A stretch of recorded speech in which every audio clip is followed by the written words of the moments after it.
Terima kasih atas penjelasan ahli. Kemudian, sebagai salah satu anggota tim pembahas KUHP dan tim sosialisasi KUHP,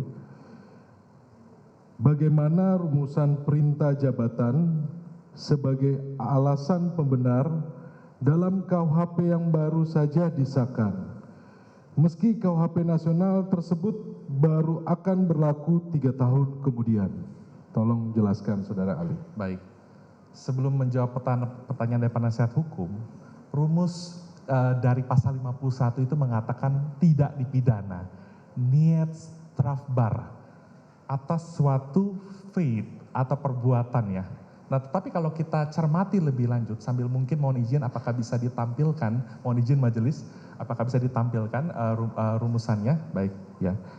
Jadi perbuatan ini sebenarnya adalah perbuatan pidana. Maka dari itu dalam pasal 51, mohon izin majelis apakah saya boleh menyerahkan juga?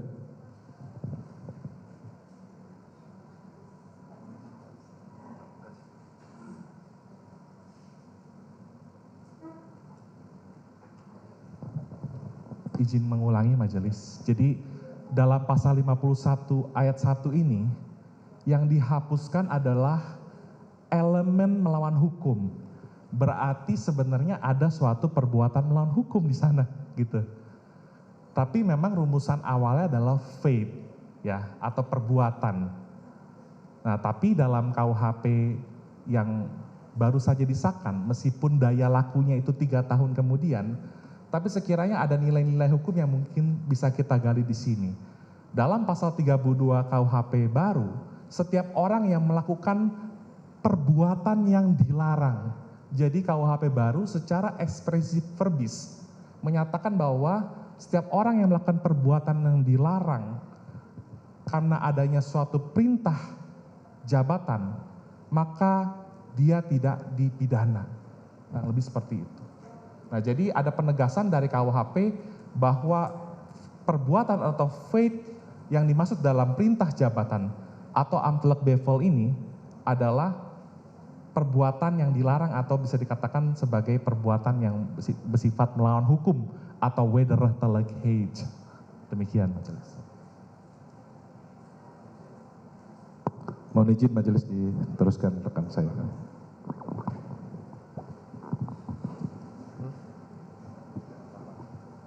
Baik, terima kasih Saudara Ali. Melanjutkan tadi Saudara Ali telah menyebutkan soal perintah jabatan ya. Saya ingin langsung pertanyaannya. Apa saja yang menjadi unsur-unsur utama dari perintah jabatan tersebut? Dan perkembangan tafsir mengenai yang dimaksud soal penguasa yang berwenang dalam putusan pengadilan di Indonesia khususnya. Baik, terima kasih penasihat hukum. Jadi penegasan mengenai bahwa perbuatan yang dimaksud adalah perbuatan yang dilarang, mohon izin majelis sekaligus sebenarnya mengakhiri perdebatan di antara para pengamat hukum, apakah perbuatan yang diperintahkan oleh pejabat yang berwenang itu sebenarnya merupakan perbuatan yang melawan hukum atau tidak gitu ya.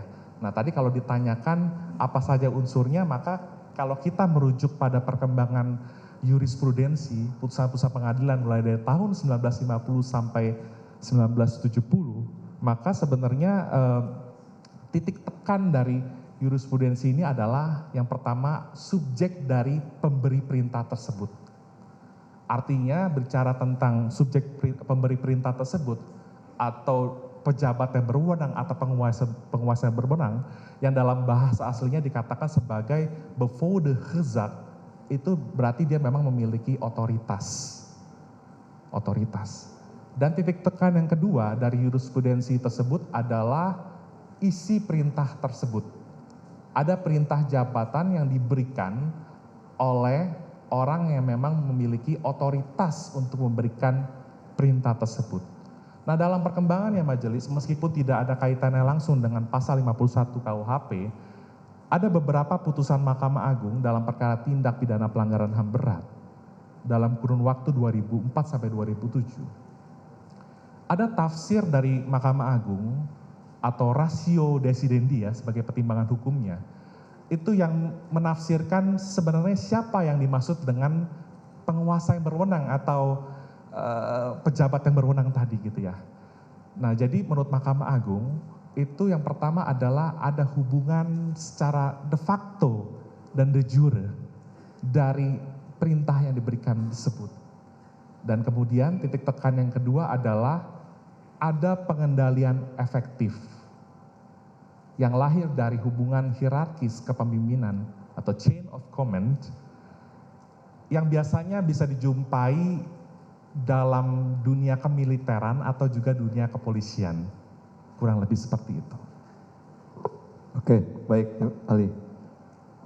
Nyambung dari pertanyaan tadi soal perintah jabatan, parameter apa yang dapat digunakan untuk menilai dan menguji bahwa pelaksanaan suatu perintah jabatan tersebut memang benar-benar dapat membebaskan si penerima perintah dari pertanggungjawaban pidana. Mohon izin majelis, memang benar secara objektif perlu saya sampaikan, tidak semua perintah jabatan itu bisa membebaskan si penerima perintah ini dari pertanggungjawaban pidananya. Akan tetapi paling tidak ada dua asas yang bisa kita gunakan secara objektif atau menjadi parameter untuk menguji keabsahan dari perintah jabatan atau amdal bevel tersebut. Yang pertama adalah asas proporsionalitas. Proporsionalitas ini adalah berbicara mengenai bagaimana keadaan, bagaimana cara, bagaimana alat, sarana dan prasarana yang digunakan pada saat memberikan perintah dan pada saat perintah jabatan tersebut dilaksanakan. Dan yang kedua, terdapat asas subsidiaritas. Tadi saya sudah katakan bahwa ketika seorang menerima perintah jabatan dari seorang yang memiliki otoritas, sesungguhnya penerima perintah ini menghadapi konflik, ya, konflik antara dua kewajiban hukum. Di satu sisi dia menghindari kemungkinan dapat dipidana karena melakukan suatu perbuatan pidana, tapi di satu sisi dia harus ada ketaatan melaksanakan atau mentaati perintah tersebut.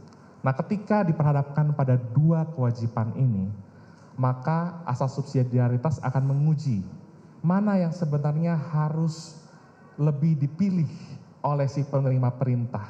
Dan pada umumnya, dari historical pembentukan pasal ini, umumnya orang akan lebih menaati perintah jabatan ketimbang menghindari kemungkinan dirinya dapat dipidana. Demikian.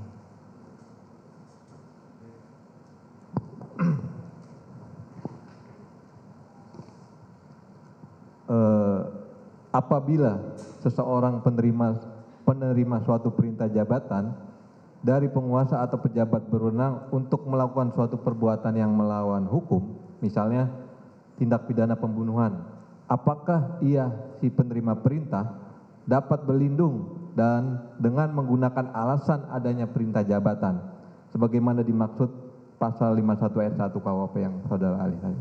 Iya. Jadi sebenarnya pembentuk undang-undang ketika merumuskan perbuatan yang dilaksanakan karena perintah jabatan sama sekali tidak membatasi perbuatan pidana apa saja yang diatur dalam pasal 51 ini, karena ini memang adalah ketentuan yang bersifat umum ini, pasal 51 ini. Jadi memang pada prinsipnya hakikatnya orang itu tidak boleh membunuh, orang itu tidak boleh merusak barang milik orang lain, atau tidak boleh mengambil milik orang lain. Tetapi karena perintah tersebut, elemen dari perbuatan melawan hukum itu dihapuskan. Nah, mengapa demikian?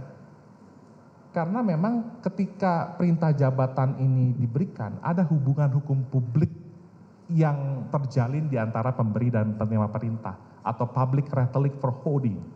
Meskipun dalam perkembangannya bukan lagi hanya perintah, melainkan juga instruksi, dan hubungan antara yang diberi dan diberi perintah itu tidak harus berstatus pegawai negeri, gitu ya, ada hierarki seperti itu. Yang penting ada otoritas publik ya dari seorang penguasa atau pejabat yang berwenang tersebut. Baik, lanjutkan sama rekan saya yang mulia. Ya, ahli izin melanjutkan. Ini saya melanjutkan mengenai perintah jabatan ya. Bagaimana pandangan ahli mengenai kaitan antara pelaksanaan dari perintah jabatan dengan penyertaan atau dalaming dalam konteks hukum pidana.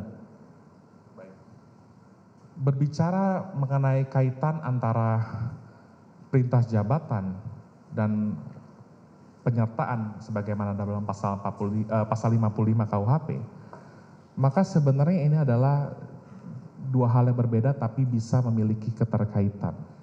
Nah, kalau kita lihat dalam perintah jabatan itu berarti ada orang yang memerintah dan ada orang yang diperintah, kurang lebih seperti itu ya.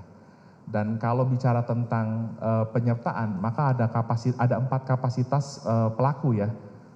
Kalau bicara penyertaan berarti itu juga berbicara mengenai dapat diperluasnya pertanggungjawaban pidana yang dilakukan oleh pelaku. Makanya pasal 55 itu mengatakan dipidana sebagai pelaku ya. Yang pertama adalah dalam kapasitas orang itu yang melakukan diri sendiri. Dia mewujudkan anasir atau elemen dari perbuatan pidana. Itulah yang disebut dengan player. Yang kedua ada don player. Don player itu adalah orang yang menyuruh lakukan. Di sini setidaknya ada orang yang menyuruh atau manus domina dan ada orang yang disuruh, manus ministra.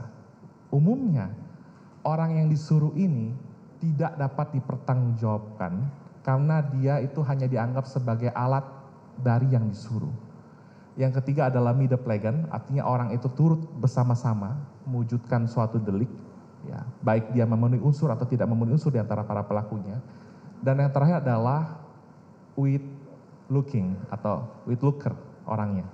With looker ini adalah sebenarnya bahasa yang lebih tepat dan kebetulan juga diakomodasi dalam KUHP baru ini, bukan sekedar membujuk atau menganjurkan tapi menggerakkan. Jadi terjemahan dari with looker itu menggerakkan karena dianggap mampu untuk menggambarkan semua gerakan-gerakan tadi, bagaimana upaya menggerakkan orang lain untuk melakukan